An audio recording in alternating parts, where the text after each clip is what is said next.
Now, barely a year after a residential toilet sank into a Galamsey pit, killing a woman, another house has sunk into underground tunnels created by illegal miners in Odumase, in the Ashanti Achim Central Municipality of the Ashanti region. Digging beneath homes for gold is common in the Odumase town, with residents sighting or sitting on tenterhooks with the fear of looming cave-ins. Residents speak of constant blasting using explosives, which is cracking up walls and threatening the collapse of buildings in the area. Love FM's Erastus Asaridonko was in the community and our reports.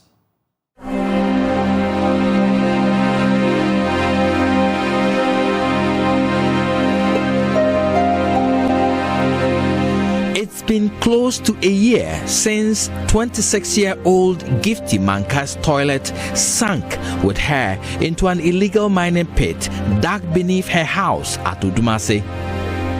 But the practice of deep pit mining in homes at Odumase has not stopped. Part of this residential facility, a few meters from where Gifty died, sank on Sunday. I will describe the Odumase township as a sinking time bomb ready to explode. Now, this gaping hole you see here leads underground to underground pits dug by illegal miners all across this area. Now, on Sunday, this building, which is inhabited by people at the moment, sank to the ground unannounced. Boom, just like that. And it's as a result of illegal mining underground, which is happening in the next house over there. And so people in the Odumase area, including where we are standing close to this mosque, live in constant fear that they might be sinking down into a hole while they sleep.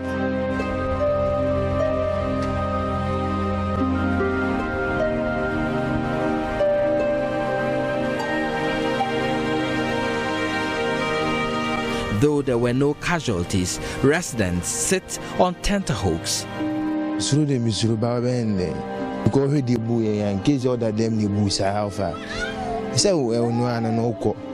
I am very scared, but I have no other choice. There are holes all around this area. They've dug almost everywhere because of Galamsey.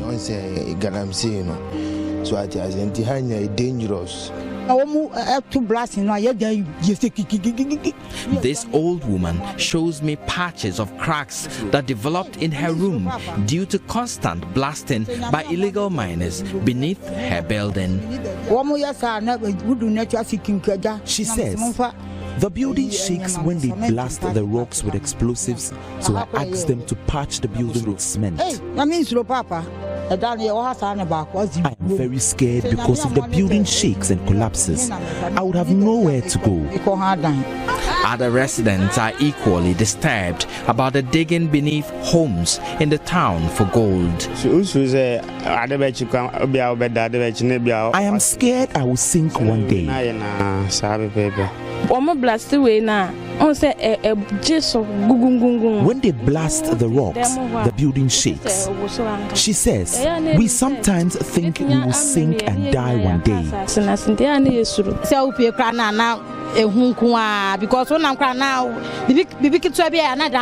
She says, there is always fear because the building shakes when something small happens. We plead with government to ask them to halt their operations. One of the mining fields can be found in this house. Our drone reveals the entrance to one of the deep pits through which miners enter to dig for gold beneath houses at Odumase. Packed with sacks of earth, this mine house is said to belong to one Alhaji Idi. A disturbed MC for Ashanti Achim Central, Yao Kwachi, tells Love News attempts to stop the illegality have proved futile. When it came to our notice, we made an arrangement. Some of them were arrested and sent to courts. The rest that will be in the house will let you know they are not doing it. Before you realize they will be doing it at night, that order. We have made several efforts to, prevent these things, to stop them. But it keeps going on. The attempt that we made was to, pull down all those structures, pull them down. But amazingly, some of the members within those houses are still living in that houses. We gave them notices to leave there.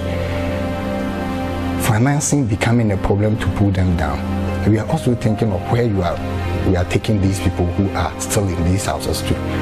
So that has been a challenge. And, we are doing everything possible. Now as it is, we are making plans to, look for funds elsewhere and to pull some of them down to serve as a deterrent to the other people living around those areas because it is becoming dangerous. Reporting for Joy News, Erastus Asaredonko, Odumase, Asante Achim Central, Ashanti Region.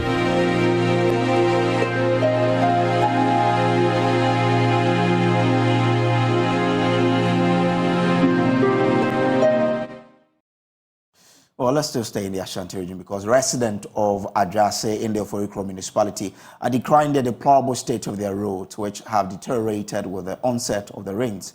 Traders along the stretch are particularly hit as the mud and dust deter patronage of their goods. Residents and students of Kwame Nkrumah University of Science and Technology are equally worried.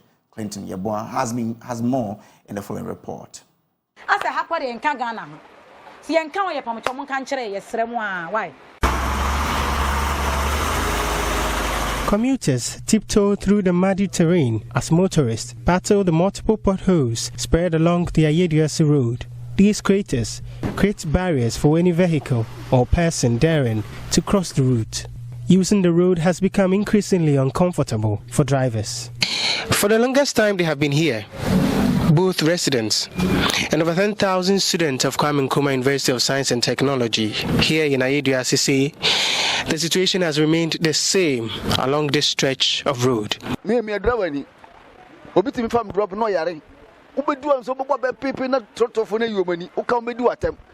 I was wanting to miss some cheese and come back. And somebody said, Get me a fashion to a near day. That's the main road. Oh, a do not pack how you can still get here. Yes, I'm be allowed in the hospital. Walk from Manguru. Now for the independent program, she was a true.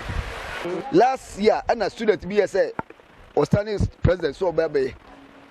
So I don't go find you go so. When to me, we need to. This road serves students of KNUST. They complain the dilapidated state of the road adversely affects their academic time. Me a student, Messiah Juma, I'm a shop near our here.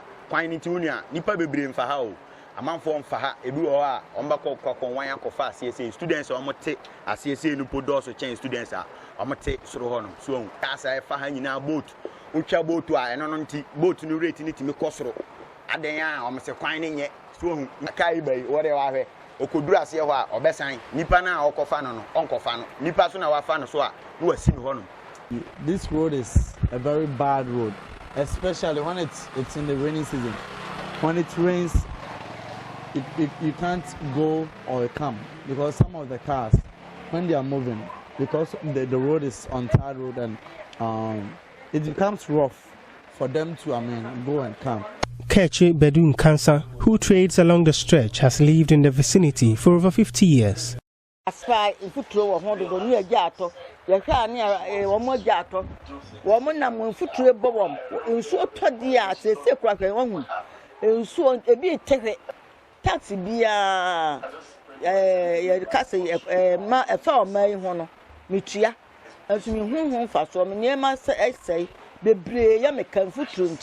The aggrieved residents say efforts to draw attention of authorities to the condition of the road have proven futile.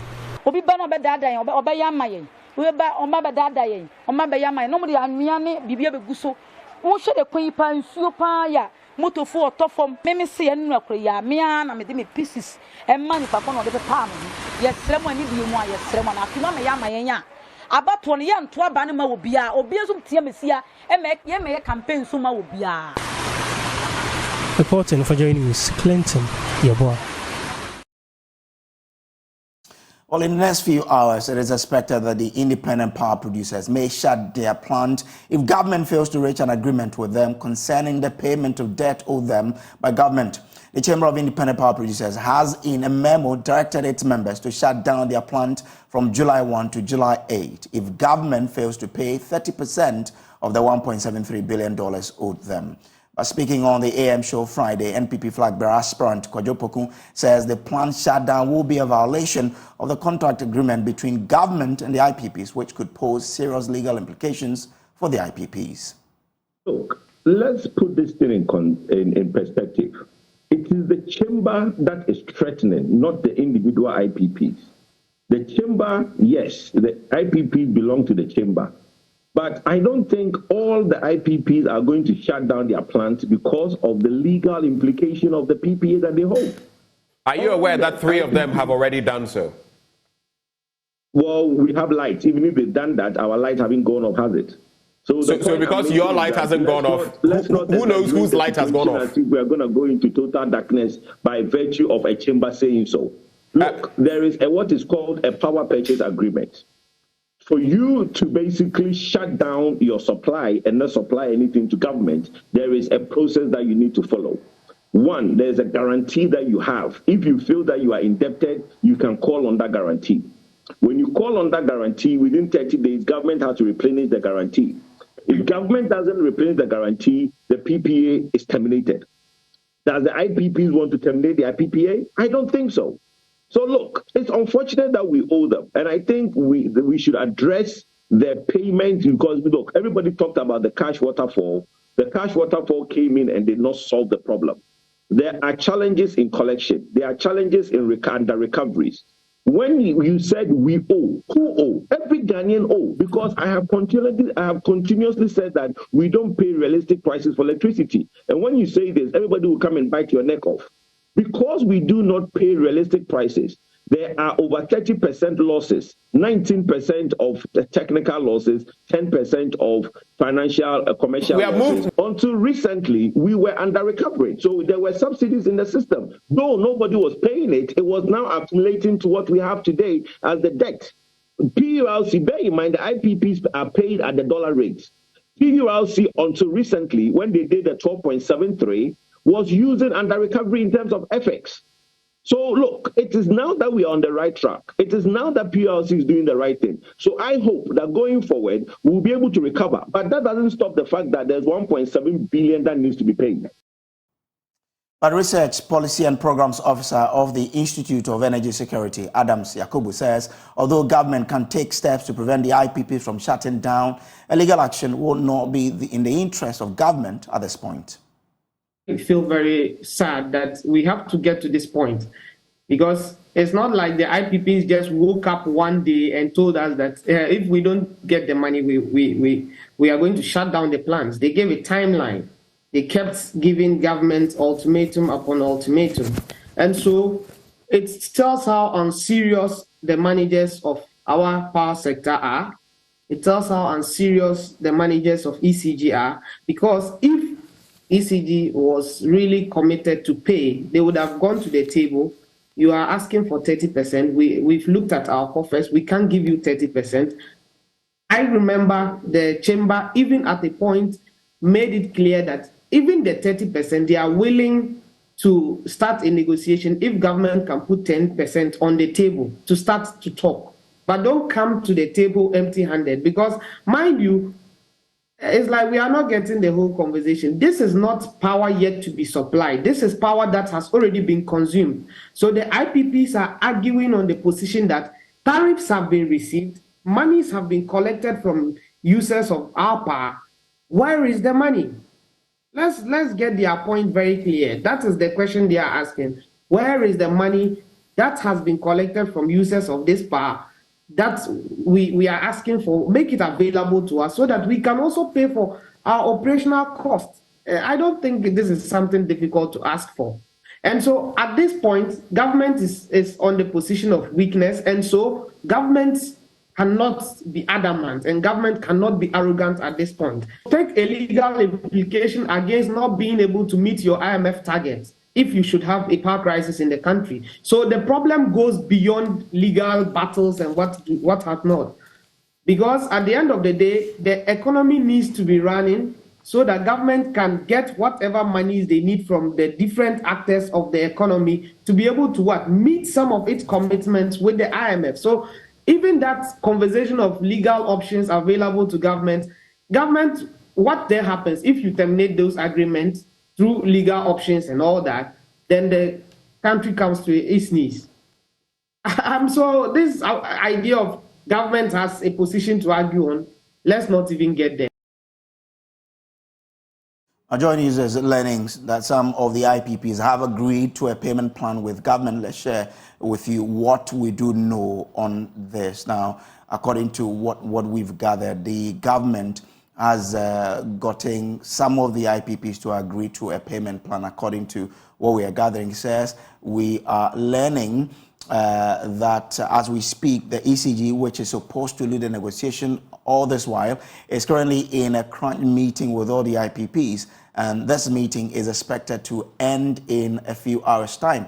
Now, the conclusion of this meeting will determine whether the IPPs will suspend their intended shutdown or not. Now, what we're also picking up is that some of the IPPs have accepted some amount of payment from government in that earlier individual engagement. What is not clear is exactly how much they have been paid. What this means is that even if the scheduled shutdown should happen, not all of the IPPs will shut down their plant as a result of that payment. But we know that there is another meeting happening between the IPPs themselves and the government within the IPPs, after which they will come out with an official decision as to whether they will shut down or not. But the understanding is that even if they do, not all the 9 of their plant will go off. Now to Parliament now, and the minority in Parliament is sending out a passionate appeal to the independent power producers not to shut down their plant as they do engage with government to find a possible solution. Now, speaking to journalists, minority spokesperson on energy, John Jinapo, called on government to show leadership in these times. The Mines and Energy Committee met the independent power producers over the weekend. The situation is indeed dire. We are on the brink, and if nothing is done, the independent power producers will shut all their plants, bearing in mind that these IPPs constitute about 70%, to be specific, 67% of thermal power produced in Ghana. So a shutdown of their plants would mean that this country would experience massive load shedding, massive blackouts, massive doomsday that has not been experienced before. Or when 50% of the total power produced is taken out, your guess is as good as mine. I have spoken to former President Mahama, and he has indicated that on his behalf, I should make a passionate and humbling appeal to these independent power producers, that for the sake of this country, he's making a passionate appeal to them to reconsider their decision towards shutting their plants on the 1st of July. That is the deadline they've given to government. And so I want to make a passionate appeal and plead with the independent power producers to give government and the nation some more time. Now, the minority also accused Finance Minister Ken Ofori-Atta of engaging in selective payment to some IPPs, a situation he says will only worsen the current challenge. Even as we are pleading with them, we wish to call on government to demonstrate leadership, to show commitment. And I think that the approach being adopted by the Finance Minister will not resolve the issue. The Finance Minister, instead of dealing with the chamber of IPPs, is engaged in selective payments, discriminatory payments, selecting some preferred IPPs, paying them, and leaving others to their own fate. We want to call on the Finance Ministry and government, and particularly the President, to intervene urgently in this matter and ensure that we find an amicable solution. The debt aspect. Now, let's still stay in Parliament, because Minority Cheif Whip governs Kwame Agbaja is fighting off criticisms that he acted irresponsibly when he took on former Chief Justice Kwesi Enin-Yeboah. Speaking during the debate to approve current Chief Justice Gertrude Tokonu, the Adaklu MP took on the former head of the Judiciary, Kwesi Enin-Yeboah, accusing him of presiding over a judiciary that engaged in several miscarriage of justice. President of the GBA, Yao Boafo, has described the comment as irresponsible. But speaking to JoyNews, Governors Kwame Agboja described the GBA president as a loose talker founded on nothing.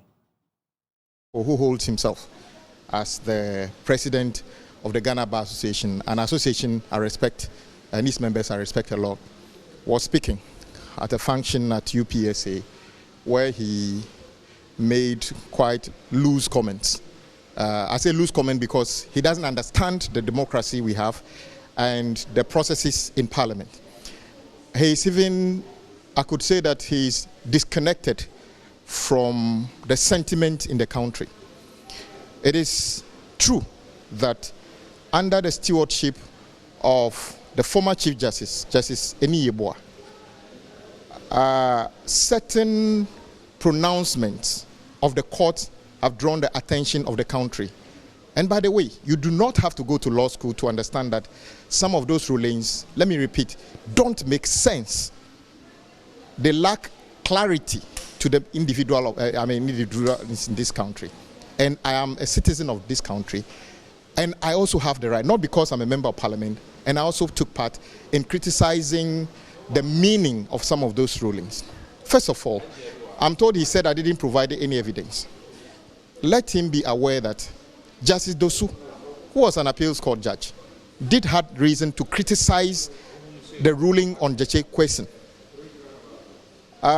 We had many other former justices who spoke in criticism of some of the rulings. I spoke specifically on the ruling of the Supreme Court on birth certificate, where till today, I am sure the judges who sat on that case probably thought, many of them probably would have been reviewing why the ruling makes sense. In a sense that, look, at the vetting, the respected current Chief Justice suggested that a birth certificate is not a proof, a complete proof of your nationality. And I'm saying that she got it wrong, because on the birth certificate, she even produced to Parliament during her vetting, which was procured in year 2000, clearly stated nationality, Ghanaian.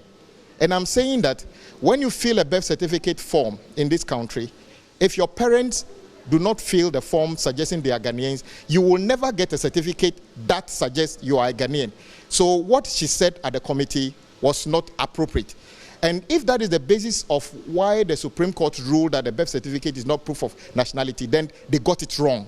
It is not based on anything on law. So for the current GBA president to suggest that I spoke irresponsibly, I thought he's lost the reality. Governor Kwame Agboja insists he stands by the comment that Kwesi Enin-Yeboah presided over a judiciary that delivered judgment that made no sense.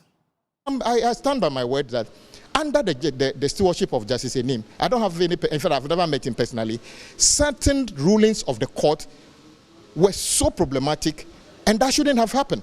And Jeche question case is one, and that the birth certificate is one. So he can say you don't have to go to law school to understand certain things don't make sense. So he can sit at the comfort of his law firm or anywhere and say anything. But that doesn't change the fact that the bulk of the people in this country believe that at least those two cases, the rulings were inappropriate. Do you agree, leader, that they would say that the Chief Justice, though head of the judiciary, other judges will have to own accountability for the judgments they wrote, and that you can't put that on Justice Enin-Yeboah? Why can't you put it, when there's a problem in this country, who takes the blame ultimately? Yes, it's the president.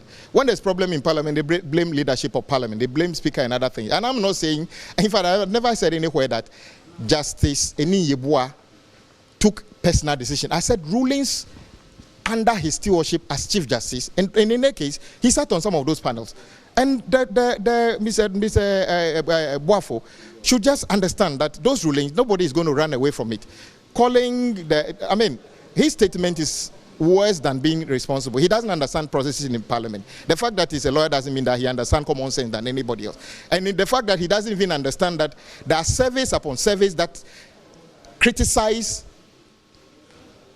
the judiciary, criticize the executive, criticize Parliament, that means that he's still one of those people who feels that the judiciary is above criticism. And guess what? The Constitution does not prevent anybody from criticizing the executive, the judiciary, or Parliament. So the criticism shall happen. He can find other worse words to describe this, but for the sake of the fact that he occupies a position in an organization I respect, the Ghana Bar Association, I would only say that he doesn't understand what he's talking about. And if he goes to read those judgments himself, he would excuse himself from the things he said. And I repeat, those two judgments probably are the biggest miscarriages of justice in our country's history. And it happened under the stewardship of Justice Eni Yeboah. If he likes, he should write a book and write his feelings about those judgments and see whether he will say that he stands by those words. Now, on the day the Ghana Bar Association joined hands with the judiciary to mark 41 years since the gruesome murder of 3 High Court judges, the association has been talking tough, hitting at politicians, lawyers, and others it believes unfairly attack judges rather than their critiquing the judgment. GBA President Yao Boafo-Champon says judges are not above criticism, but insults, personal attacks have no place in Ghana's democracy. Legal Affairs correspondent Joseph Akable reports. The Minority Cheif Whip, during the approval of Justice Tokonu as Chief Justice, took the opportunity to take on the Justice Eni Yeboah-led administration. Mr. Speaker, under the reign of the outgoing Chief Justice, the level of miscarriage of justice in this country reached a crescendo and must never be repeated. And the former Chief Justice must know when he goes home, this miscarriage of justice rests on his chest. This comment appears to have ruffled the feathers of the GBA. Its president used the occasion marking 41 years since the gruesome murder of the judges to address the matter. It is totally unacceptable for a member of the leadership of the minority in Parliament, hiding ostensibly under the protection of parliamentary immunity granted by the 1993 Constitution, in supporting a motion solely to unanimously approve the nomination of the current Chief Justice, to launch an unwarranted attack on the person of the immediate Chief Justice, describing such a colossus of a jurist in derogatory terms. To wit, under the reign of the outgoing Chief Justice, the level of miscarriage in this country reached a crescendo and must never be repeated. And the former Chief Justice must know when he goes home, this miscarriage of justice rests on his chest. In the highly volatile partisan environment we unfortunately find ourselves, such a statement was unfortunate and grossly irresponsible, and it caused consternation among the rank and file of the GBA, especially when the author of the accusations failed to give particulars of the specific cases or decisions by the immediate party's Chief Justice that occasioned the miscarriage of justice, and by what scientific tools he used to measure the level of miscarriage of justice under Chief Justice Eni Yeboah. I am certain that the soldiers who carried out the gruesome murder of the martyrs we celebrate today might not have read any of their judgments, yet persons who were relatively better educated and informed were able to indoctrinate and have them to believe that the judgments of the martyrs were in some way detrimental and or inimical to their self-interest to warrant such heinous acts. I urge as a people, we learn to be circumspect, both in our actions and statements, to ensure that no judge in this country should ever suffer the tragedy and fate of the martyrs we celebrate today. He pointed out that judges are not above criticism. In my estimation, it is important that as a people, we try as much as possible to distinguish between and separate judges from their judgments. That is the boundary between fair and founded criticisms and unwarranted personal attacks on judges. 41 years ago, Justices Kojo J. Japon, Cecilia Cranton Addo, and Fred Poku Sarko, they were brutally murdered alongside retired soldier Sam Akwa. The judges are believed to have paid the ultimate price for their singular and unwavering dedication to the rule of law and impartial administration of justice.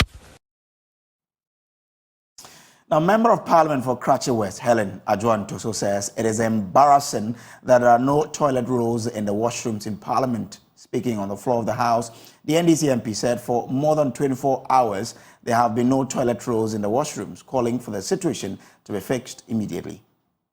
I don't know who is in charge of making sure that the washrooms Yes, I have to talk about it. It's very important. It's so embarrassing. Mr. Speaker, if you go to the washroom, there are no toilet rolls.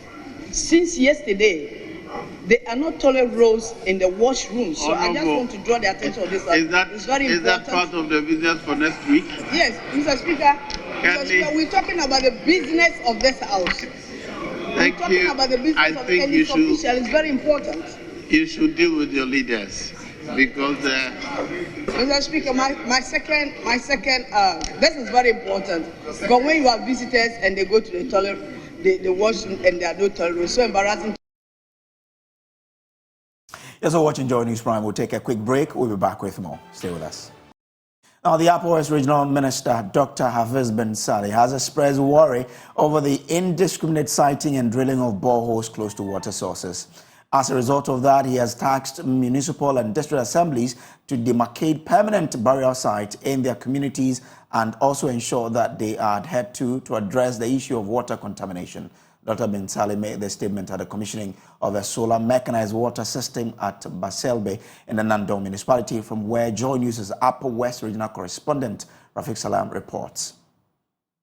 The construction of the solar-powered water supply system by the Netherlands Development Organization (SMV) came as a result of the challenges the over 2,000 residents of Baselbe in the Nandong municipality of the Upper West region face in having access to potable water. The project was executed under the Healthy Future for All projects aimed at improving the quality of life for all, with specific interest on increasing the number of children under 15 years growing up in a hygienic environment at schools and their various homes. Upper West Regional Minister Dr. Hafiz bin Saleh, who was at the commissioning of the limited mechanized water supply system, commended SMV for complementing the effort of the government in bringing development to the doorstep of the people through the provision of water and sanitation facilities. I am also happy to learn that 4 other limited mechanized water systems are under construction in Nandong Municipal and Lambuse District under the same project. I fervently hope that works on these projects will be completed as scheduled to enable our people to derive the maximum benefits from them.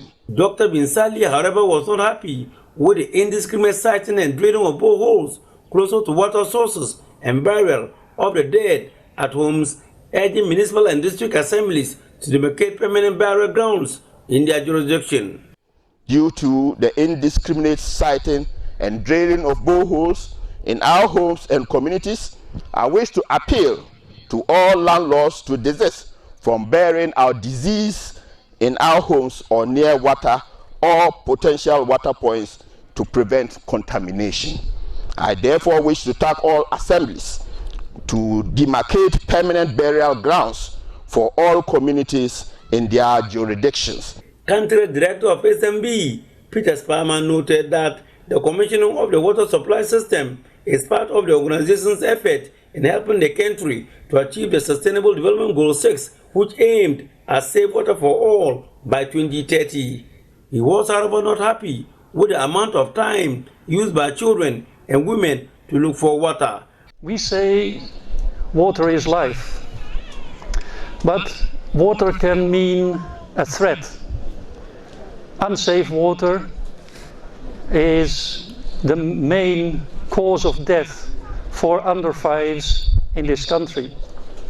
The fact that water is not always available means loss of time, loss of money, loss of crops.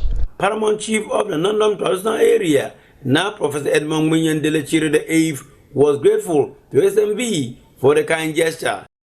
And I want to tell you, as somebody in medicine for over 52 years, that learn from now that the greatest medicine we have is not paracetamol, is not ampicillin, it's water. Your brain even alone has 85% of water. Even the bones you see. Some of you begin to complain of aches on your... Drink water and you see the miracle of water. It's a miracle medicine. So let water be your health and health your medicine. It was reporting for JoyNews, Rafik Salam, Baselbe.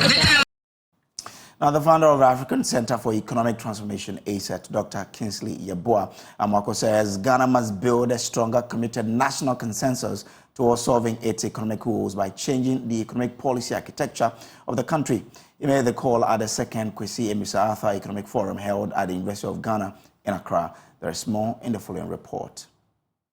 The second KB Emisa Arthur Economic Forum was used to celebrate and recognize the contributions of the late Kwesi Emisa Arthur to Ghana's economic frameworks. Chaired by the Vice Chancellor of the University of Ghana, Professor Nanaba Ampiamfo, the event was graced by the former President John Dramani Mahama, former Ministers of State, party stalwarts, former Vice Chancellors of the University of Ghana, spouse as well as children of the late Vice President. Delivering the keynote address under the theme Economic Policy Making in Ghana, Lessons Learned and the Way Forward, head of African Center for Economic Transformation, ACET, Dr. Kingsley Yeboah Amoako said despite Ghana experiencing relative economic growth in the last decade, lack of commitment towards economic transformation and inconsistencies in policy implementation remain the bane for Ghana's economic woes. We came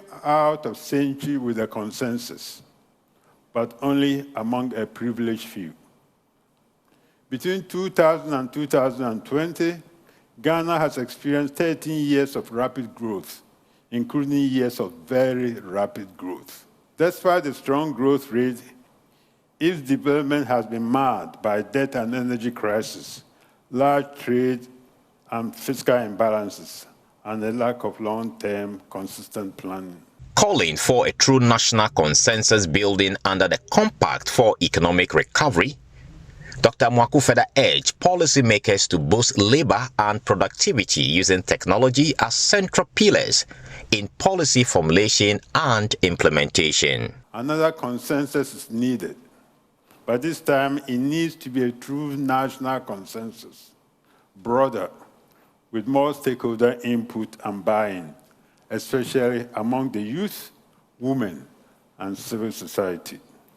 Improve competitiveness in global markets, boost productivity, especially labor productivity, upgrade technology across industries, and improve human well-being. Explaining the 2050 Ghana We Want Compact for Economic Recovery to the press on the sidelines, Associate Professor at the Department of Economics, University of Ghana, Professor Ebo Texan, called for improved investment in a country's infrastructure as incentive for the private sector. The transformation would come with investment, and that is what we need our governments to commit themselves to, investing in that critical investment.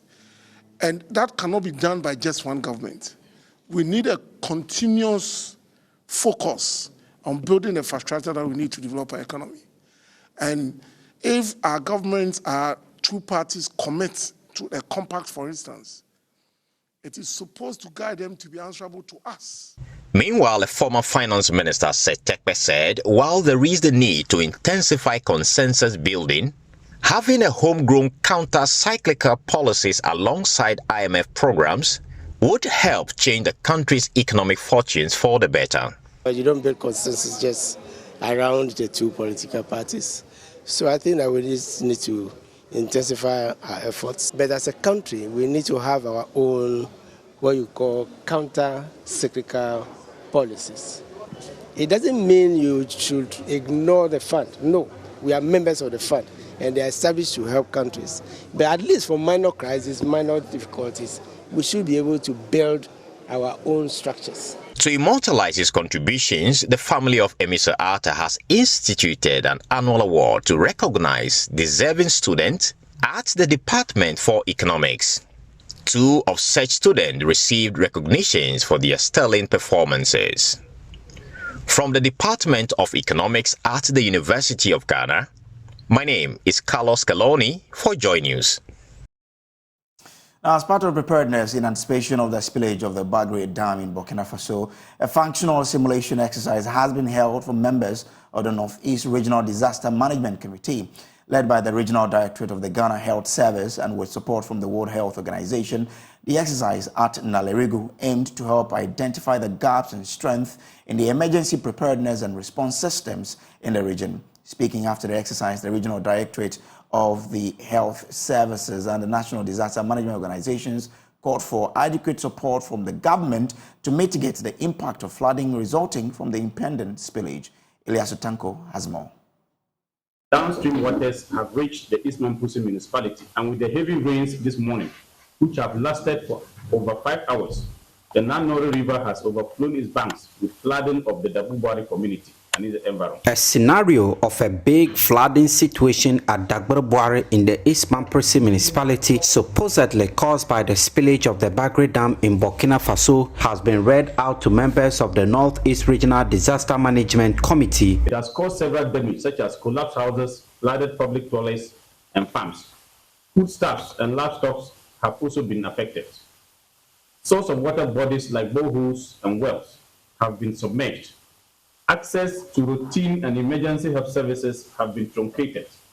There are also fears that the extensive flooding could lead to drowning and loss of lives, considering that several community members were on their farms and other places of work before the heavy downpour. Led by the regional head of the National Disaster Management Organization, John Kwaku Alasan, each of the participants was then asked to take action in response to the scenario. If we have lifeboats, we have to bring it on board.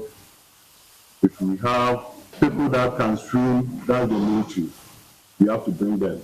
What is there? So just activate your emergency units and then let the rest be on the standby. Thank you very much. Up to big people, as we are speaking, as my. According to the facilitating agency, the Ghana Health Services, this particular simulation exercise aimed to help identify the gaps and strengths in the emergency preparedness and response systems in the region, in particular as the rains begin and is expected to coincide with the spillage of the Bagre Dam. The exercise was funded by the World Health Organization and the Department of Health and Social Care of the UK Aid. It was attended by representatives of the WHO and the Ghana Health Services National Headquarters, whose duty was to monitor and appraise the participants after the exercise. When you have IDPs, they need to get a mobile team who we are addressing their issues, as my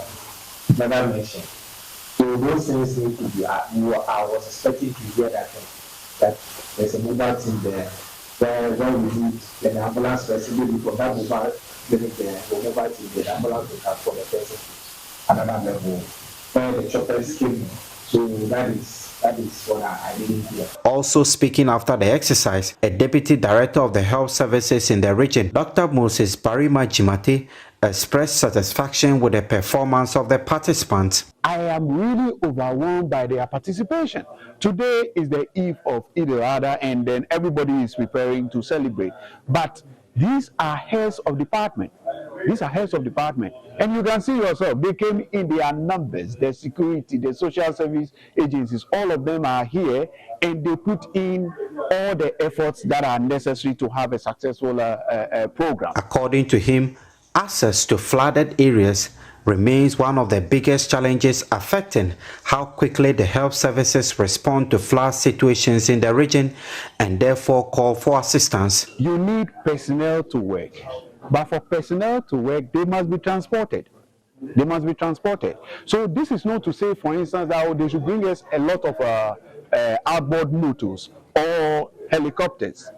What we will need is to know that if there is such situation, we can call this place and we can have it. Because the key thing under a flooding situation is access. Very, very important. On his part, the regional director of the Disaster Management Organization, John Kwaku Alasan, said the exercise has come in handy, especially as they prepare for the annual opening of the Bagre Dam. He, however, admonished residents living along the waterways to always abide by early warning signs and instructions given by NADMO and other institutions. Our behavior also contributes to some of these problems that we face annually, because you tell people to cultivate early varieties, they will not listen.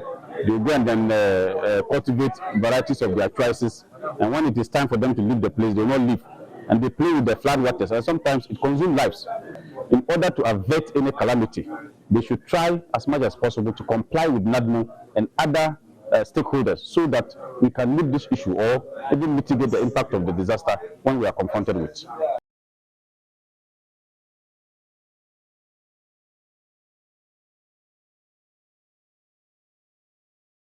Now, news coming in indicates that the independent power producers have suspended their intended action to shut down power plants beginning 1st July. My colleague James Kwesi has been monitoring the development and joins us on Zoom with details. Kwesi, what are we gathering? Yes, Brace, so the news coming in is that the IPPs have agreed to suspend the shutdown following engagement with the Electricity Company of Ghana. And so they have issued a statement, and I will take you through that. And it reads that, quote, the Chamber of the Independent Power Producers of Ghana, IPP, is pleased to announce that following fruitful engagement with the Electricity Company of Ghana, the IPPs have agreed to keep operating their power plants after July 31, 2023. Now, they say that as part of the understanding reached, all the IPPs have received an offer of payment from the ECG to enable them operate in the interim, thereby providing the government of Ghana and the ECG the needed grace period to reduce, to actually address the outstanding arrears in the energy sector to meet their contractual obligation.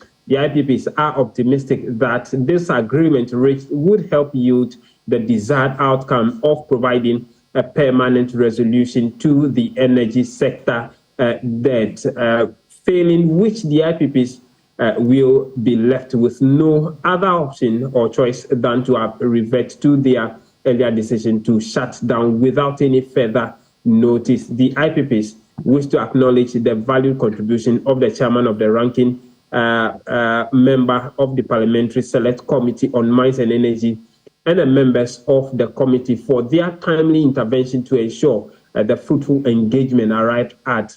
It goes on to appreciate some other persons like the chairman, also the ECG as well. So all they are saying is that they will individually remain actively engaged with the government of Ghana and ECG in order to address the outstanding financial issues and will work to unsustainable resolutions to address the issues at hand. The Chamber is confident that the mutually beneficial solution can be achieved through ongoing cooperation to enable the Chamber continue making its important contribution to the development of and stability of the energy sector in the country and the economy. So, Brace, what it essentially means is that the intended shutting down of power plants has been called off. As I stated there, we know earlier that they were demanding some 30% payment of the $1.73 billion that government owes them. They have said there that although they haven't gotten the 30% payment, they appreciate what government has given them. It means that we do not know exactly what percentage government has paid them, but if they are coming out to say that what they have received is appreciable, then so be it. We hope that they will sustain that. That's essentially what they are telling us this evening. All right. Grateful to you, James Kwesi, for joining us with that news just coming in, that the IPPs have suspended their intended plan to shut down plant. But there's more on this story on Prime Business with Beverly Broom. There's more news on myjoyonline.com. Good evening.